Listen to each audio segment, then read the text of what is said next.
Conflict and courage, a chance to choose.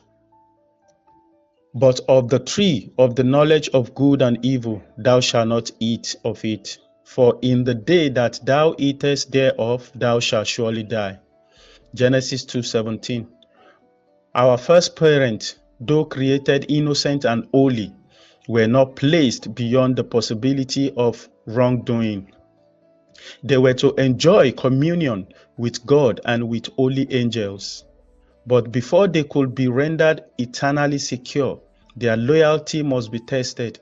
At the very beginning of man's existence, a check was placed upon the desire for self-indulgence, the fatal passion that lay at the foundation of Satan's fall.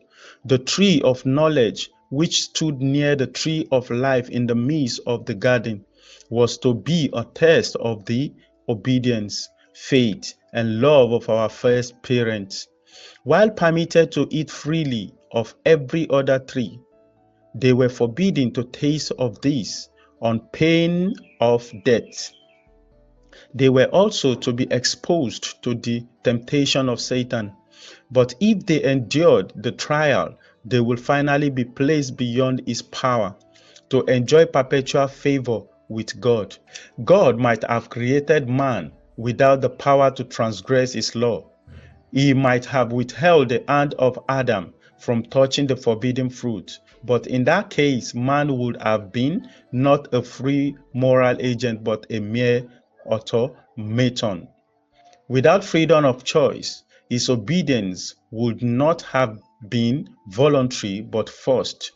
There could have been no development of character. It would have been unworthy of man as an intelligent being and would have sustained Satan's charge of God's arbitrary rule.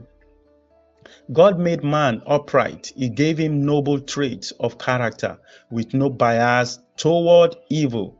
He endowed him with high intellectual powers and presented before him the strongest possible inducements to be true to his allegiance.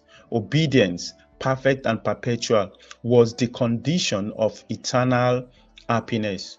On this condition, he was to have access to the tree of life.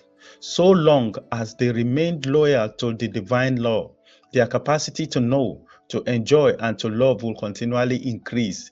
They would be constantly gaining new treasures of knowledge, discovering fresh springs of happiness, and obtaining clearer and yet clearer conceptions of the immeasurable, unfailing love of God. Conflict and Courage, January 7th. As for me and my house, we will serve the Lord. Thank you for listening, and please join us once again tomorrow for your daily devotional reading. God bless.